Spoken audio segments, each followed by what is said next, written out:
Welcome to Marketing Matters with Wheel Media. If you don't know Heidi, you should. Regardless of where you may be in dentistry, I'm just so grateful for this opportunity to introduce her. I remember watching Heidi at the Hinman, which is a show in Atlanta, as you probably know, teach a full advanced hygiene course in the theater. I'm thinking it was standing only, as I remember. And I remember thinking, wow, I've never seen anyone do that in the speaking world. And I knew then that you're going to really make a difference in this industry. And now I've just come back from Evolving Group Dentistry, which is a conference that you have created. And I thoroughly enjoyed it. With this conference, there was just so much information and so much learning happening on so many levels. And it was just such an enjoyable experience. And I learned from that we have something in common that I didn't realize, and that is this entire emphasis on doctor leadership and training doctors to lead. And so without further ado, I'm not a big fan of embarrassing you by reading your bio. I would really rather you Perfect. Just explain to us who you are, where you've been, where you're going, and have that come from your lips instead of mine. Joseph, thank you so much for the nice introduction. That warms my heart. I'll give you a little bit of my background. I grew up as a farm girl in Montana. My dad was a dairy farmer, and my life in the summer was helping out on the farm, taking care of chores on the farm, whether it's feeding cattle, walking cattle in to get milked, whatever it was. And I really enjoyed my life on the farm. And then I went off to college, and I had this love for patient care. Knew I wanted to be a nurse or a dental hygienist. And after spending a little bit of time working at a dental office in Bozeman, Montana, where I grew up, I realized dentistry is where I needed to be. So I went to Minnesota and got my degree in dental hygiene, and spent the first couple of years of my career working at the Mayo Clinic, which is probably the most amazing experience you could ever imagine for a clinician or even for a patient. Then I had an opportunity to join a DSO up in Minneapolis as a hygiene mentor. They had noticed that I was doing some teaching at the local college and my work at Mayo Clinic, and they asked me to come in and be a mentor to other hygienists. And that's really what set me on to where my career has really progressed. So after a couple of years, they were owned by American Dental Partners. And American Dental Partners had dental groups across the country that they're affiliated with. And I moved into the National Director of Hygiene role for them and oversaw over 1,000 hygienists, and really was in charge of the business strategy for hygiene, as well as managing the clinical perspective. I really enjoyed that. And then I decided, you know what, there's so many DSOs out there that need my help. I am going to do this on my own. So I started my own consulting company called Enhanced Hygiene. And that grew, and I was able to sell that in 2019. Which was exciting. And quickly after that, I was hired by a DSO here in Austin, Texas, where I live now, and started off as a VP of clinical operations, quickly moved into the COO role, and then eventually into the CEO role, and led them through a successful transaction in 2021. Wow, that's a huge accomplishment. It was. And I will tell you, I learned so much through that process, an incredible learning experience. A lot to be grateful for, even though, anybody that's been through a transaction can know the ups and downs and twists and turns and stress that you have during that time. But, where I am now is my love goes back to really connecting the business side of dentistry with clinical.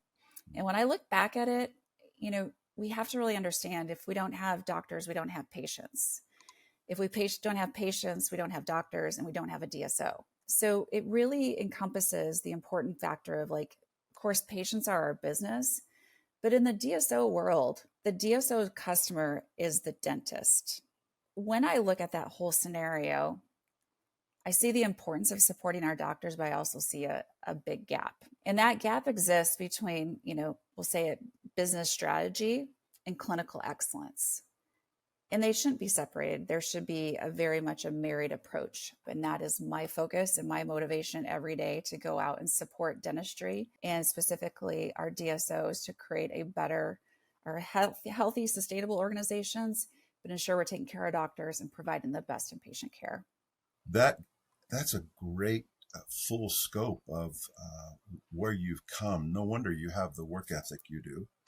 Thank you. And the experience that was so accelerated by being able to participate on such an intimate leadership level. You are more than qualified to be leading this effort in offering and providing leadership skills. Thank you. It is so important, when you look at the big scope of things, is really that support for the doctors. And everything that I've done is, when you truly are developing your doctors, there's better patient care, the team is on board, and it ends up being a successful business as well. So I do believe the foundation is your clinicians, your doctors. There's that mentality of front desk, back office, or clinical and front office, and they're not always on the same page. I can only imagine that in a DSO, that potential gap just grows and can grow exponentially, and maybe even constantly shift as other practices are acquired and new personalities and talents and skills have to be incorporated and should be incorporated into the whole. That must call for a special level of expertise, of leadership that is constantly a moving target. Yeah, I will. I do think that every DSO has that desire to create that synergy between, their clinical, their frontline staff, if you will, and the executive team or the management side. I think everybody has the best intentions. But let's think about it. Dentistry can have a lot of challenges running a multi-location organization. And today our challenges are really, really tough. We have the economy that is really pushing against us. We have workforce challenges. And making decisions is not always easy because of the economic challenges, but then also the needs of our clinicians and patients, et cetera. So I understand that. And I think it's really important that, to always, in the DSO structure, if I would encourage anybody, is always have somebody at the table, a clinician at the table in the decision-making process, because you have to look at all angles of the business. You can't look at expense reduction without considering how it may affect the patient and the clinician. You can't shift hours of operation without thinking about how that trickles down. So having a clinician, a chief dental officer, chief clinical officer in that role is very, very important. And then, of course, providing that support for that chief clinical officer to be successful and bring value is important. And I think about it this way. It is hard to move a clinician from the chair into a management role. It just is. I had a hard time. And it took me several years to really find my feet, because you're always, there's a start and end point with every patient. And it's a little bit more task driven. And then when you come out onto the more of the management level, you have to think about strategy. You got to think about how you can make change, work with other individuals on change management. And the skill set really is different. So I do see that as very hard for clinicians into that role. And I think that's why they're not utilized as much as they should be, is because A, it's a shift. B, there's not a lot of support out there to educate them, help them. And then also, some of them just get flat frustrated and say, I'll go back to the chair, is much easier that way. But I can tell you, in the DSO nation, if you will, there are so many incredible chief dental officers, clinical officers that are doing a stellar job leading their organizations. Even some of these, doctor-founded, doctor-led DSOs are doing an incredible job leading their clinicians and have really moved into that role so well. That's encouraging to hear. There are DSOs that are doing it right. Explain for our listeners how an emerging DSO or a growing DSO that maybe has just under 10 locations, how can they afford to have a clinician in a position like that? Does it start out smaller in scope and then grow? It really does. I mean, it is hard to pull a clinician from the chair and put them in, if you will, a non clinical role. I mean, first of all, you're leaving production behind, right? Unless you backfill that with another provider. And then also, there's a salary that has to go. And so there has to be value behind that role. Same for me when I was a director of hygiene. There had to be value from my role because it was pulling me away from the chair. What was I going to bring to the table? And that's one thing I believe is making sure that that role is it's a value driven role. It creates value, but in a smaller organization, it can be very difficult. And so I do think it should and can be staged in. I know some of the DSOs that I've worked with, they'll have someone working 2 days a week away from the chair and then 3 days or 2 days at the chair, just to find that balance. So they're getting the support of that individual doctor, leader, chief dental officer, whatever their role is or title is, but then they're also still working chair side. And as they grow, they can continue to move them away from the chair as it works financially. I would just want to make sure that chief dental officer, that doctor executive, number one, enjoys what they're doing. That's important because they'll do well if they enjoy it. And number two, know how to bring value and what they should be doing. And it's funny, Joseph, I've had several of them come to me and say, well, I have this role, but I have no idea what I'm supposed to be doing. And, and that's difficult for them. And it's also, I can assume that their organizations are not seeing a lot of value from that role either. No, then that would make sense. So it's a role that is essential, but it's also evolving. Just as group dentistry is evolving, that role is evolving. We see the need for it. We can see the results of how well DSO can perform when that position is operating, but it's a work in progress. Clearly, it is. Where I see the value, so in medical too, they have like a chief dental or chief medical officer or something of that sort, very similar. We're doing the same thing in dentistry. And this is where I think our industry is needing this role more than ever. We have retention issues, we have turnover issues. And there's one thing that you see all over in communication and in research is that, and you'll hear it straight from the doctors too, is the doctors want to know they're working for a doctor. And they can be around a like-minded mentor to support them in their development, especially these new doctors coming out of school. We're seeing more and more that these individuals need to have a mentor and a guide due to some of the lack of clinical skills and even the social skills that they need to be successful chairside. Sure. So having that mentor doctor is very, very important. Just from a strategy standpoint as well, is I see that chief dental officer as really the translator of strategy from management down to the front line. I do say that they're the connector from the frontline clinicians to the top and the top to the bottom, and they are an advocate for the clinicians and the patient. So that role and bringing that to the entire scope of the DSO or DPO, whatever you want to call it, is crucial to success. And I'll tell you, Joseph, the groups that I see failing today are the ones that have not placed a lot of emphasis on that. They've been taped together hoping to roll a quick transaction. Yes. And without a lot of focus on creating a group of providers, they have a group of practices. And that's why I'm so passionate about it. It creates a better culture. It really, really does. The opportunity for a clinician to grow into that role is also part of the beauty because they didn't go to school to be that person. They went to school to learn how to restore a mouth clinically, right? Right. So now some of them will gravitate toward that because they may naturally have people skills, soft skills, and leadership skills that their peers don't have.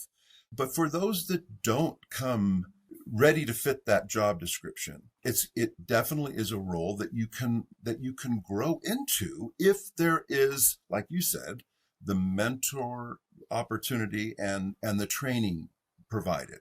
We don't have a degree for that like we do for DDS or DMB. Right. Yeah. Now you're trying to change that, and that's one reason I have so much passion around this. So Tell me more about you made the announcement when we were at the Evolving Group Dentistry in Scottsdale. Yeah, Please help us understand and expand on that.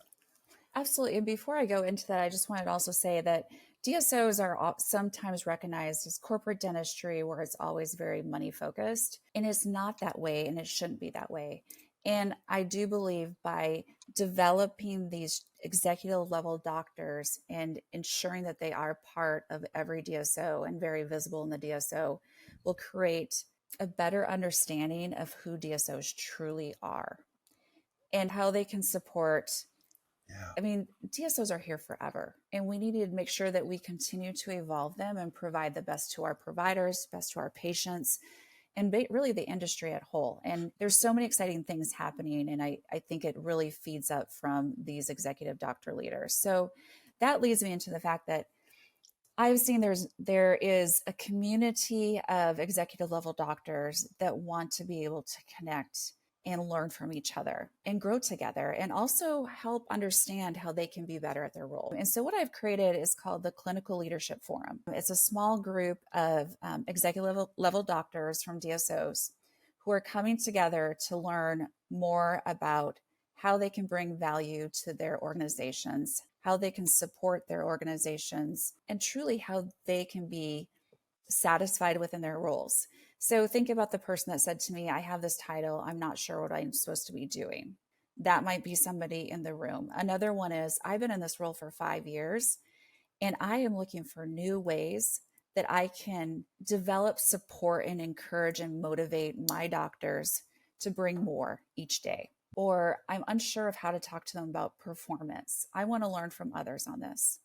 So think of it kind of as a study club, if you will, but also as an opportunity. We're going to be bringing in some pretty fabulous guest speakers and guest advisors to work with this cohort.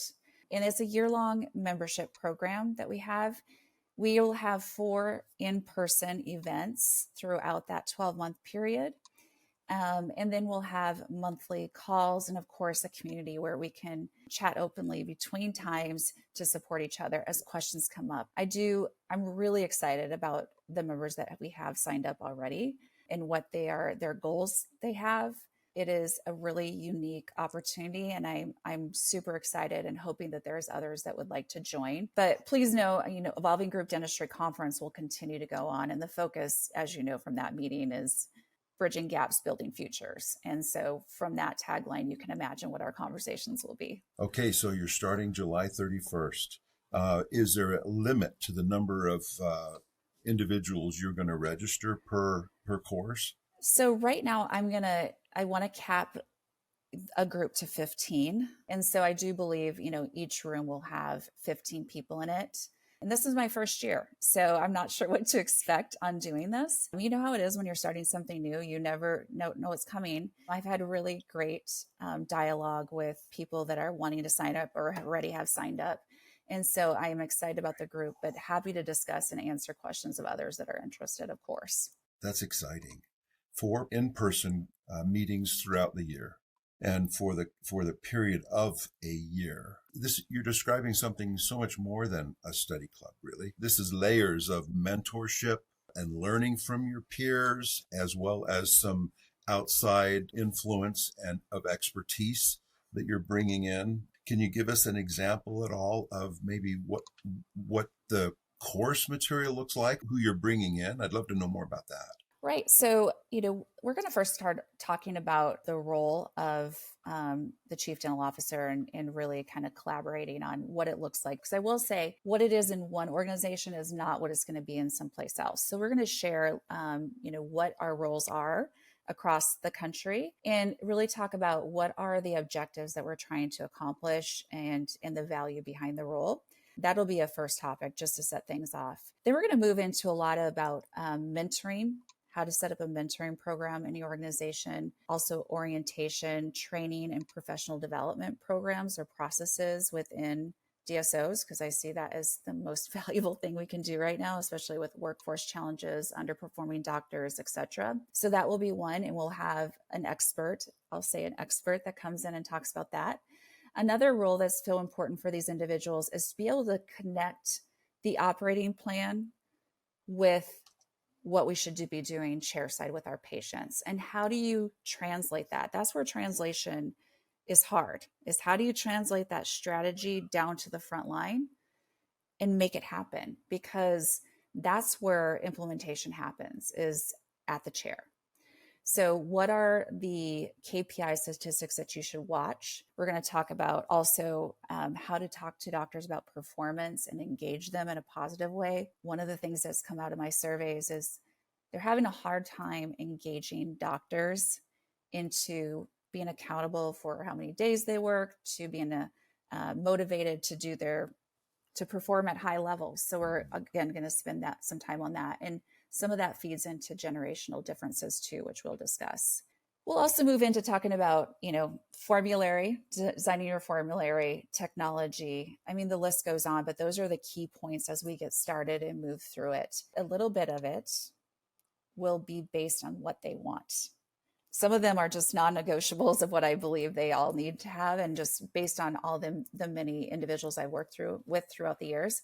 But some of it will be like, hey, Heidi, this is the biggest struggle we're having right now, and we would like to bring in, a guest advisor, or can you guide us through this? And like you, I'd love to connect people. So I will bring in a guest that can truly guide the group and be a good influence and mentor to them. I'm super excited about it. I do think it is.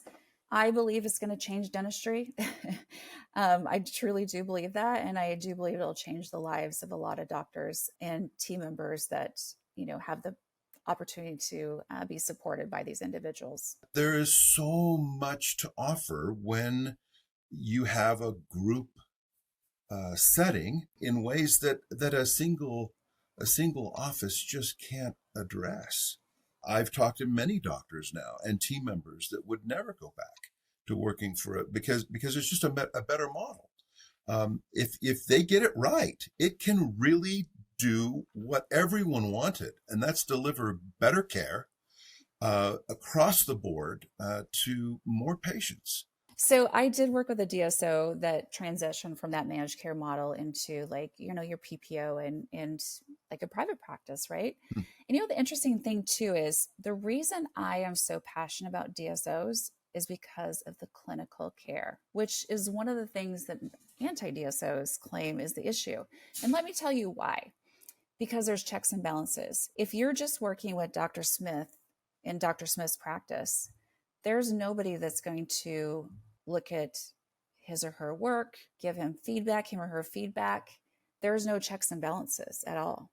There's minimal accountability, isn't there? Yeah. But in a DSO setting where there is a measure of leadership or some accountability to the managing organization that has standards as to what is acceptable and what isn't, there really is more oversight. And that has to play to a benefit for the patient. Absolutely. And that's actually one of the topics we are discussing too. I didn't bring that up, is the quality part of it, quality management. So, doing record audits, having a peer review process in your dental group, and just have that mentoring opportunity. Some of the best conversations that I've had with clinicians is to be able to sit with a record and talk through like, hey, let's talk about this patient.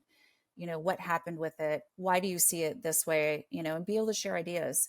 We did this at Mayo Clinic too. It's called clinical rounds, where you look at patient cases and collaborate on the patient case. And typically you learn a different viewpoint from another provider. Be like, wow, I never saw that. You can do that in the group setting. And that's where I feel the value is. And that's why I've forever been passionate about group dentistry, is because of the level of care you can provide your patients when you provide them the opportunity to do so. Historically, dentistry has been very much isolating.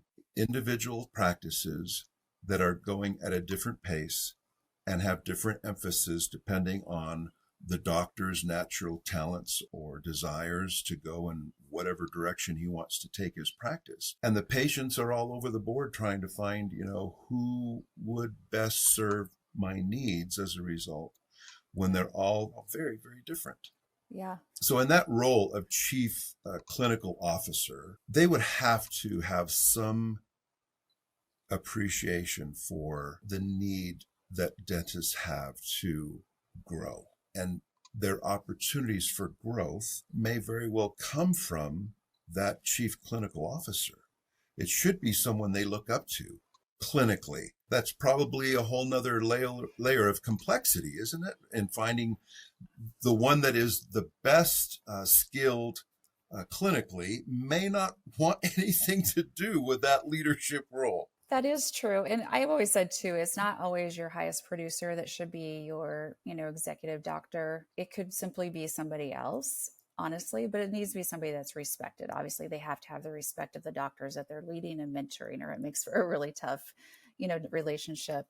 And, just to piggyback on something you said is, these individual doctors that have their way of doing things. And you can see that with some of the DSO models that are, bringing in or integrating doctors, if there is no integration of their practices after acquisition and common goals and themes and patient objectives, it's really hard. It's a tough role to integrate new doctors and new practices into an umbrella. And unfortunately, this trouble that we talked about earlier is the people that just take a bunch of practices, tape them together, and just hope and pray they perform well. Those are the ones that are struggling today, and you can see why. And those are the ones I worry about too, because there's no consistency in quality. There's probably no quality measures.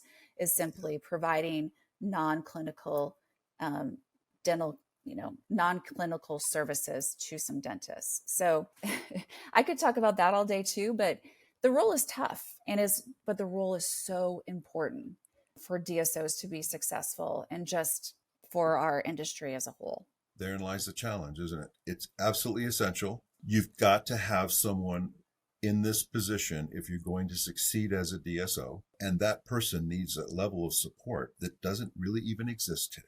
And that's what you're going to change. I'm so excited to fill that gap. So I couldn't be happier for you and more excited to see what this is going to accomplish. If there's still room then for this course of 15 people, should they reach out to you? Yeah, they can simply email me at heidi@evolvedentaladvisors.com, or just simply go to my website, evolvedentaladvisors.com, and there is a page on there about the Clinical Leadership Forum, and I'll have the information there. But I always welcome, an email. Find me on LinkedIn, whatever it is. Happy to chat with anybody that's interested or just wants to talk about their role in general. The Clinical Leadership Forum. At some point, you'll probably be even starting enrollments for the next year, because hopefully you're going to be into this, and I'm sure that 15 is just not enough. I appreciate that. And I appreciate the opportunity to talk about it today with you. I truly do. So thank you. This is exciting. This really is. Heidi, thank you for your time. Thank you for your vision. Yes, thank you.